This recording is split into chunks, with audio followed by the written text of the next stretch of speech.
Et nous sommes de retour au plateau pour la suite de cette émission. Nous abordons notre deuxième sujet. Nous parlons à présent du Sahel. La région reste une zone d'opportunité et d'espoir. Propos d'Abdoulaye Mar Dieye. Il est le coordonnateur spécial du secrétaire général de l'Organisation des Nations Unies pour le développement au Sahel. Il se prononçait sur la situation dans cette région d'Afrique. Pour lui, il faut voir au-delà de la crise qui secoue le Sahel, une crise multidimensionnelle marquée par plusieurs éléments qui font de cette zone la zone connue comme zone de prolifération des groupes extrémistes. Il estime également que cette prolifération de groupes terroristes et extrémistes est due à la destruction de la Libye. Pour lui, le Sahel n'est pas une zone pauvre, mais si on arrivait à exploiter, entre autres, les ressources du sous-sol malien, par exemple, l'or, le pays pourrait doubler son PIB. Il faut voir donc en cette zone une opportunité et non plutôt une menace pour la sécurité. Samir. Ben écoutez, docteur, je pense qu'il est important qu'on puisse apporter un certain nombre de précisions. D'abord, il faut faire comprendre à nos téléspectateurs qu'en fait, quand on parle du Sahel, cela ne se limite pas aux États donc de l'alliance des États du Sahel, donc à cette confédération donc de l'alliance des États donc du Sahel. Ils font partie du Sahel. Le Sahel ne se limite pas donc au Niger, au Burkina Faso et au Mali. Le Sahel, c'est toute une bande. En partant de la Libye, en allant vers le Tchad et tout. Donc, c'est beaucoup de pays donc, dans ce sens-là. La deuxième observation, c'est que jusqu'alors, les États comme le Niger, le Mali, le Burkina Faso sont toujours membres donc, de l'Organisation des Nations Unies. Ils ne se sont pas retirés donc, de cette organisation-là. Donc, de ce fait-là, vous avez l'Organisation des Nations Unies avec un certain nombre de ces institutions et des programmes qui sont déployés donc dans cette partie donc du Sahel véritablement.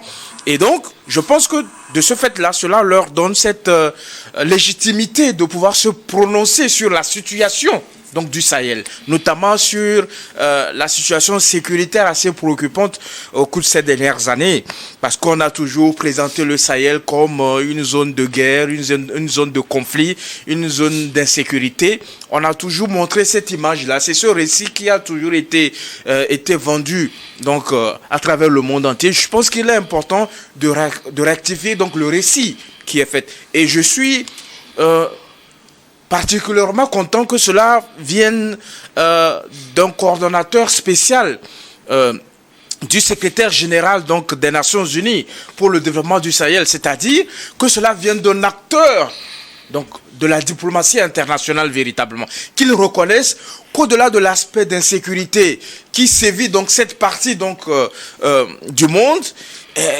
qu'on puisse également avoir l'idée que c'est une partie qui regorge assez d'opportunités, d'espoir.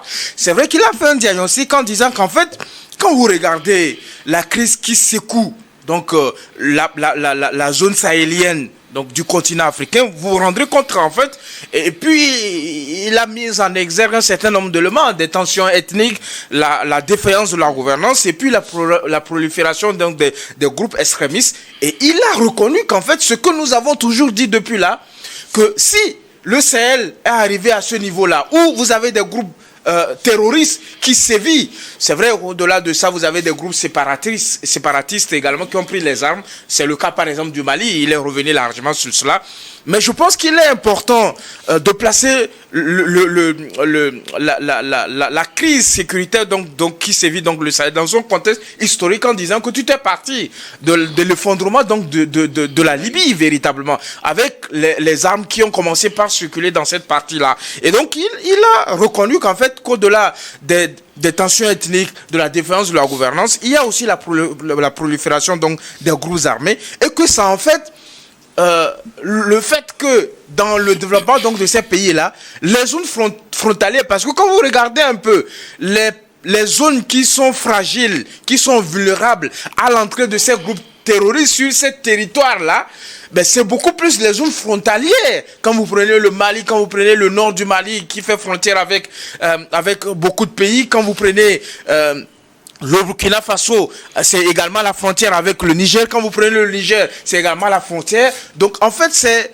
quand vous prenez le Tchad également, c'est également la zone frontière qui est vulnérable donc, à ces groupes terroristes. Donc, en fait, c'est parce que dans la planification du développement donc, de ces pays-là qui se trouvent dans cette partie sahélienne, les gouvernants précédents ont délaissé ces parties-là en termes de développement, en termes d'opportunités économiques pour ces pays-là, parce que les ressources naturelles dont regorgent donc, ces différents pays-là n'ont pas su profiter aux citoyens donc, de ces pays-là. Donc cela leur rend vulnérables. Et donc c'est normal que quand ces citoyens-là, parce que les terroristes, qu'est-ce qu'ils font? Ils proposent un certain nombre de choses dont vous n'avez pas, et vous avez une certaine vulnérabilité. Donc le fait que vous soyez dans une situation de vulnérabilité, vous acceptez ce qui est offert véritablement. Donc vous cédez donc à cela et vous retrouvez dans une situation où vous prenez les armes contre votre propre pays. Donc moi je suis content qu'on puisse présenter le Sahel non pas en une zone qui est animée donc par des conflits, par des guerres, par la famine, par la pauvreté et tout, et qu'on voit qu'au-delà de ce qu'on peut constater en termes de défis sécuritaires, c'est également une zone qui regorge assez d'opportunités, assez d'espoir et qui permettra véritablement de renforcer le développement de ces parties-là et donc considérer véritablement ces pays-là comme des terres d'opportunité. D'ailleurs, même vous avez vu que beaucoup de puissances se bousculent donc à la porte donc de ces États. Je suis particulièrement satisfait donc de cette réaction du coordonnateur spécial représentant donc le secrétaire général des Nations Unies pour le développement du Sahel. Merci beaucoup à vous, Samiro Rossama. Dieu donne le Sahel, il faut le voir maintenant comme une terre d'opportunité, non plus seulement sous le prisme de la crise qu'il secoue, je parle du Sahel, mais comme une opportunité pour les autres pays, et surtout en ce qui concerne la crise. Il faut savoir que la prolifération des groupes terroristes ou extrémistes est due à l'effondrement de la Libye, selon ce coordonnateur spécial du secrétaire général des Nations Unies pour le développement au Sahel. Oui, Guillaume, lorsqu'on parle du Sahel, il faut comprendre que c'est une zone qui s'étend de l'Atlantique à la mer Rouge. Alors le Sahel, pendant longtemps, a été présenté par ceux qui le souhaitaient comme une zone où sévissait que la famine, ou une zone tout récemment où la guerre ou alors l'extrémisme violent ou alors le terrorisme a pris son siège. Alors dire aujourd'hui que le Sahel est une zone d'opportunité en soi n'est pas nouveau et n'a rien d'extraordinaire, sauf que on essaie de reconnaître une réalité de façon trop tardive. Et venant de l'auteur qui tient ce propos, on ne peut que l'applaudir. Si c'était quelqu'un d'autre, je tiendrais peut-être une autre position face à cette déclaration. Alors, venant d'un concitoyen africain, je pense qu'il ne fait que rappeler ce qu'est cette partie de l'Afrique aux yeux du monde entier pour dire, en réalité, ce que vous avez pris le temps de dire de cette zone de l'Afrique jusqu'ici n'est qu'une fausseté que vous avez essayé de semer dans la tête du monde. Mais il est temps qu'on redonne à cette portion ou alors à cette zone de l'Afrique sa réelle image, sa réelle dimension, d'où il parle plutôt d'une terre d'opportunité. En réalité, le Sahel est une véritable terre d'opportunité ou alors zone d'opportunité au vu des richesses multiformes qu'on peut découvrir dans cette zone. Nous parlions des richesses naturelles, des richesses minières et autres, et aussi en termes de démographie, des richesses humaines également. Le Sahel regorge une génération jeune, dynamique et qui est capable de construire. Et malheureusement, quand on essaie de réduire à ces caricatures que nous voyons sur nos écrans, et cela à dessein. C'est une évidence aujourd'hui de reconnaître que le Sahel est au-delà de ce que nous avons connu, de ce qu'on nous a présenté jusqu'ici. Lorsque nous prenons tout simplement le Mali et le Niger, C'est vrai que mon cher Samy disait tantôt qu'il ne faut pas réduire le Sahel aux 3 États, le Burkina Faso, le Mali et le Niger. Mais ces 3 États ont une part importante à jouer à ce qui concerne les richesses naturelles dont dispose la grande zone du Sahel. Le Mali et le Niger, eux seuls détiennent des mines d'or importantes, d'où leur exploitation peut concourir à la construction d'une part importante du continent africain. Et je crois que c'est ce que le représentant de l'ONU voudrait faire sortir à travers cette déclaration. Qu'au lieu de réduire cette portion de l'Afrique à ce qu'on sait déjà, il y a lieu de réécrire l'histoire. D'où, moi, cette façon de dire toujours la chose, il est temps à ce qu'on réécrive l'histoire de notre Afrique. L'histoire tronquée de l'Afrique doit être réécrite de façon beaucoup plus véridique et de façon beaucoup plus réaliste pour permettre à la jeune génération ou alors la génération prochaine de comprendre réellement ce que ou qui nous sommes et redonner la valeur de l'Afrique à l'Afrique. C'est le début d'une grande histoire qui est en train d'être lancée à travers les propos de ce représentant de l'ONU. Et moi je dis, ce n'est pas nouveau, ce n'est que la confirmation de ce qu'on sait et qu'on a toujours pris le temps de nier et de voiler. Mais il est temps qu'aujourd'hui, qu'on dise la vérité au monde. Aujourd'hui, les États du Sahel, pour ceux qui se manifestent, démontrent à suffisance de quoi ils sont capables. Malgré les crises, malgré la guerre, les États du Sahel continuent de se construire. L'exemple réel du Burkina Faso est là. En pleine crise du terrorisme, le Burkina Faso continue de se créer comme cela n'a jamais été le cas, même au temps paisible, comme on pouvait le dire, même au temps des régimes dits civils. Aujourd'hui, le pays est en guerre, mais se construit pas avec des partenariats bizarres et qui regardent l'Afrique de haut, mais plutôt avec des ressources endogènes. Vous comprenez cela?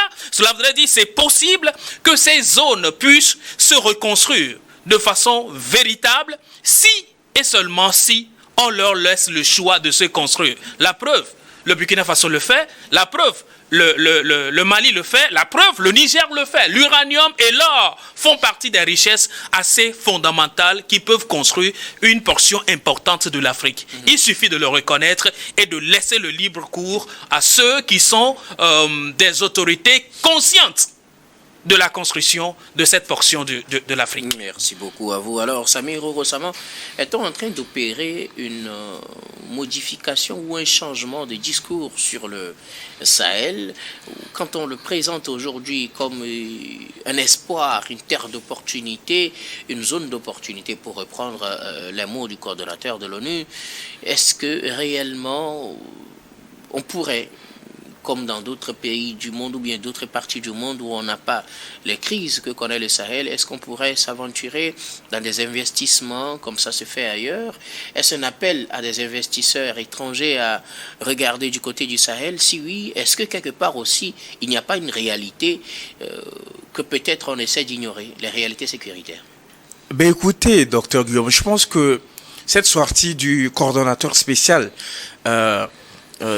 représentant donc le secrétaire général des Nations Unies pour le développement au Sahel s'inscrit à 2 niveaux véritablement.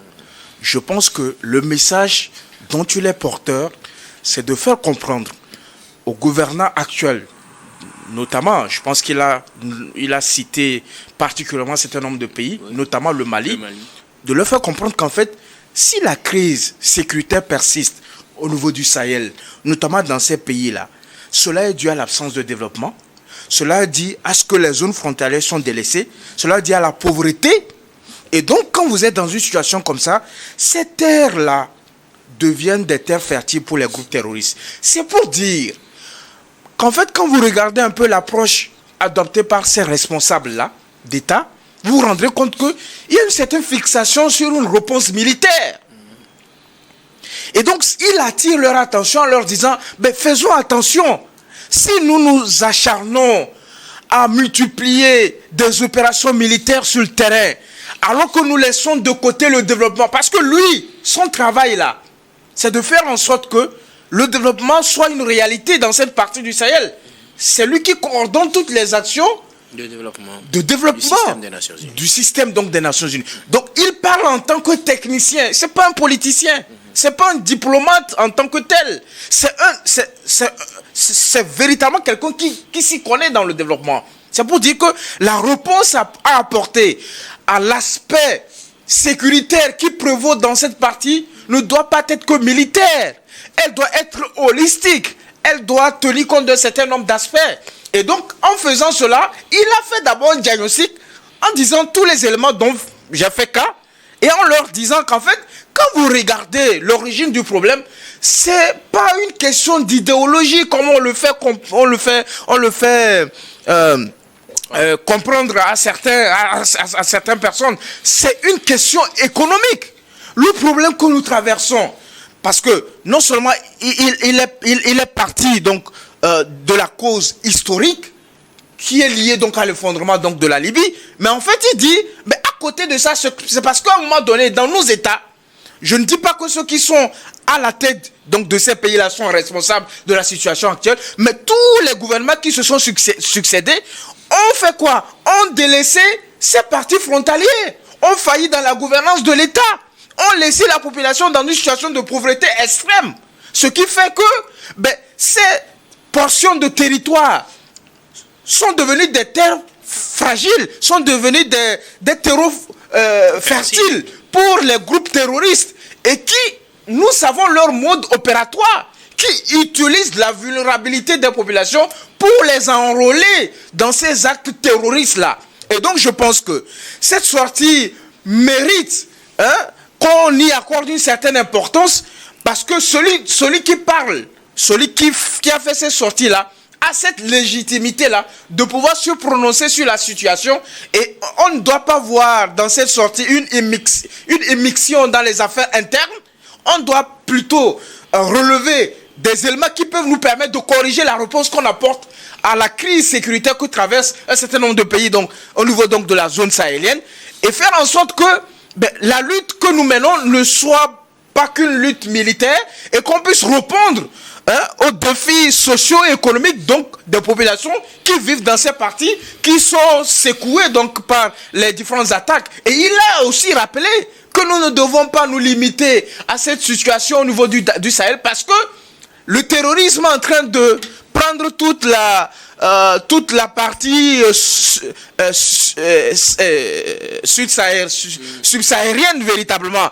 Il a donné l'exemple du Togo, il a donné l'exemple du Bénin, il a donné même l'exemple, vous vous rappelez de l'attaque du Grand Bassam, il a donné l'attaque de la Côte d'Ivoire, même le Ghana n'est pas... Donc si nous ne prêtons pas attention, et au bon moment où il fait le diagnostic en appelant les dirigeants de ces pays-là, il alerte les autres responsables donc de l'Afrique subsaharienne en disant, au fait, les causes profondes qui ont fait que ces pays se sont retrouvés dans cette situation, notamment la zone sahélienne, si vous n'êtes pas encore touché profondément par les attaques de ces groupes terroristes, si vous ne prenez pas les mesures idoines pour régler ces problèmes en amont, vous risquez de traverser les mêmes turbulences. Et donc, c'est en même temps un appel à tous les dirigeants donc, de l'Afrique subsaharienne à prendre le problème à cœur et que nous puissions apporter une réponse globale à ce problème-là, unir nos forces pour répondre véritablement aux problèmes d'insécurité au niveau donc, de l'Afrique subsaharienne. Merci beaucoup, Samir. Dieudonné, oui. Je pense qu'au-delà de tout ce que Samir vient de dire,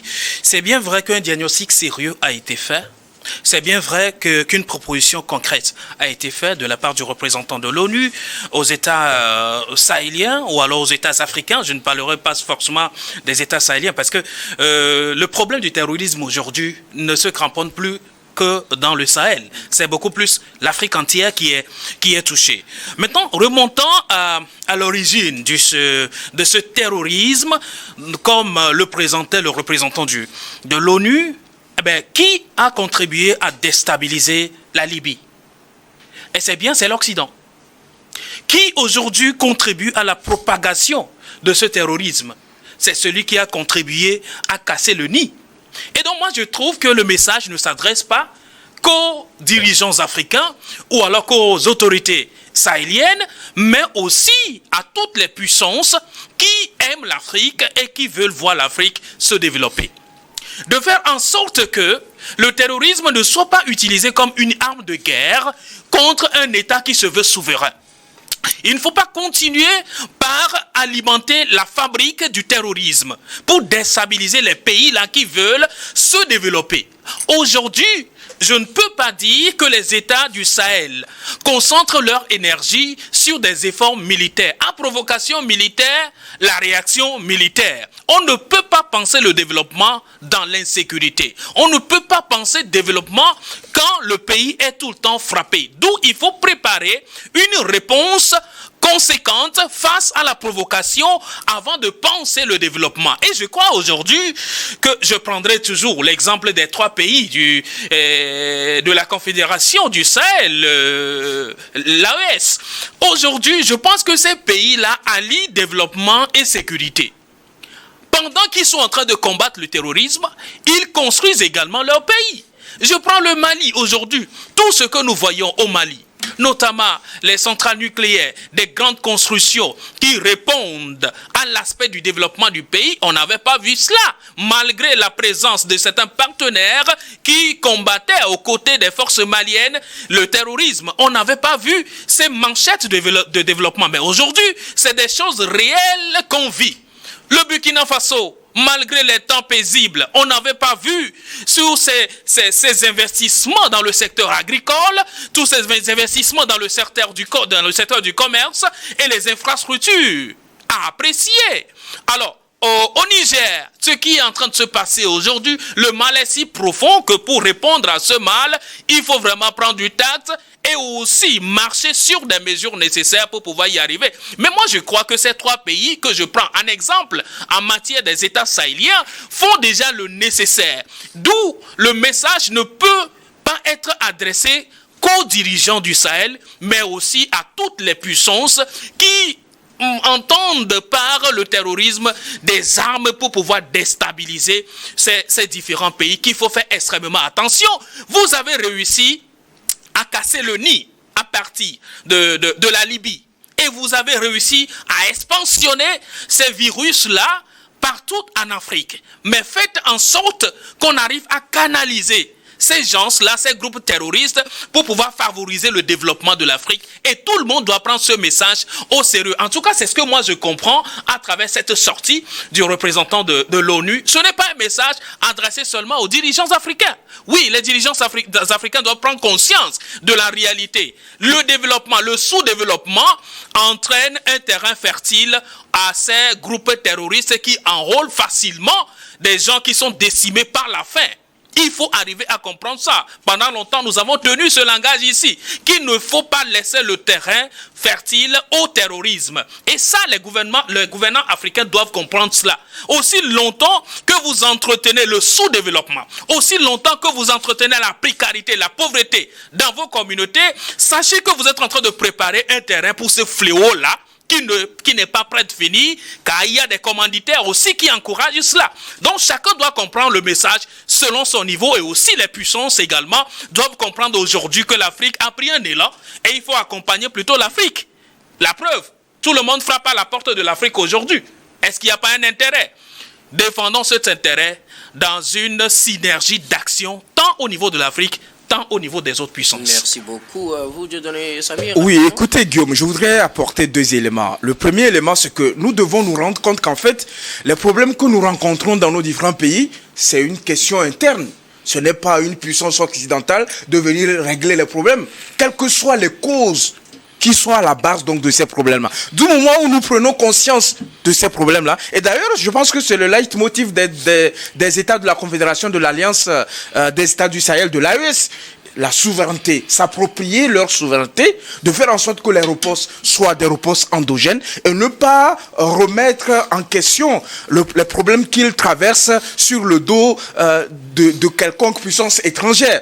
Et donc je pense que si nous continuons par raisonner de la sorte, en attendant à ce que les puissances occidentales, quel que soit le rôle qu'ils ont eu à jouer par le passé, qu'ils viennent régler le problème, nous ne faisons que reculer par derrière. Le deuxième élément, je pense qu'il est important qu'on ait à l'idée que les problèmes que nous vivons sur le terrain notamment les populations qui sont frappées de ces conséquences-là, jusqu'alors, je pense que ces pays-là n'ont pas apporté des problèmes au niveau des zones frontalières. Aujourd'hui, quand vous prenez le nord du Mali, quels sont les changements structurels qui ont été opérés? On ne parle pas des actions ou de la mise en œuvre des politiques publiques de façon globale. Les zones qui sont touchées, qui sont vulnérables dans ces pays-là, qu'est-ce qui a été fait véritablement? C'est ça la réelle question. Et quand vous regardez sur le terrain au cours de ces dernières années, après les coups d'État qui ont été perpétrés dans ces États, nous n'avons pas vu de progression considérable sur ce plan-là. Et d'ailleurs, même vous avez des populations qui restent toujours vulnérables donc à ces attaques des groupes